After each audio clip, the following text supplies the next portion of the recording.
My name is Sam Ahmed. I'm the managing director and founder of Deriv Asia. I think Asian banks have traditionally focused on retail and corporate banking. If you look at global banks, they have traditionally focused on both retail corporate transaction banking, but they have invested significantly in markets or capital markets based activities, derivatives trading, so on and so forth.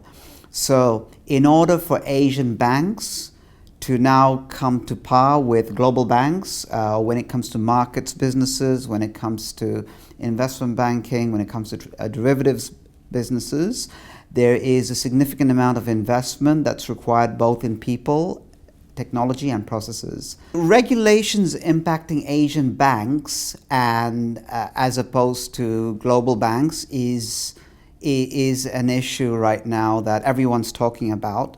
Certainly, if you break Asia down, it's a fragmented region, so one rule can't be applied across Asia, and that applies to the Asian banking sector as well. So if you break it down to Hong Kong, Australia, Singapore, possibly Japan, these are jurisdictions where the regulators have made it an absolute necessity to ensure that global regulations are being followed in these markets. There are other jurisdictions such as India and China who I would say have not completely come out and embraced global regulations. So if we talk about jurisdictions of Japan, Australia, Singapore and Hong Kong, it's interesting because while the regulators want to ensure that global regulations are being adhered to, they also want to ensure that the markets are growing consistent with the economies of this region. So they want to ensure that market participants don't get overly challenged by regulations and pull out of markets-based activities and trading and markets. And that's the fine line that regulators have to walk between promoting growth but also ensuring that regulations are complied with. The advantage that Asian banks have is that they're well capitalized, and that means that they've got strong tier 1 capital and they've got strong capital adequacy ratios compared to European or American banks. Traditionally, they've always been well capitalized. In fact, if you look at the Basel III requirements, most Asian banks, certainly the Singaporean banks, are well above the Basel capital requirements. So that's good and bad. It's good because they have a strong capital base. It's bad, I would say, because they haven't been forced to look at optimizing their capital in creative ways. So RWA optimization is not big on the agenda at this stage for a lot of the Asian banks.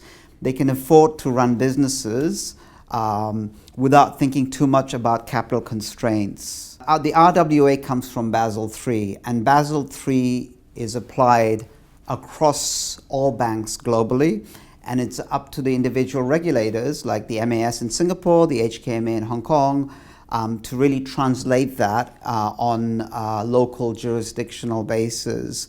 So I would not think that the Asian banks are they operate too differently to global banks. We are in an environment where global banks, a lot of them, especially European banks, are pulling out of a lot of the market-based businesses, prime brokerage, clearing services, some custody businesses, definitely a lot of the FICC businesses. This is an opportune time for Asian banks to assess, will they want to get into new business? Can they grab market share from the European banks? And can they be sustainable? Can they actually be profitable in this environment? Now, I happen to think that, yes, they can be. I think this is a great time for Asian banks because if they are looking to expand, they can actually take advantage of disruptive technology. And I don't like the word disruptive because it has a negative connotation. I would say that enhanced technology that's coming into the fintech space, to the banking space. So for example, distributed ledger and blockchain is a perfect example which Asian banks can leverage off, both on the support side to reduce costs of settlements, reconciliation and so on, but also on the new business side where they can offer sort of peer-to-peer trading technologies to the buy side. Some banks are fearful of the word disintermediation or peer-to-peer technology, but if they can apply it correctly, they can actually make revenues, save capital, and also provide much needed platforms to the buy-side community in Asia.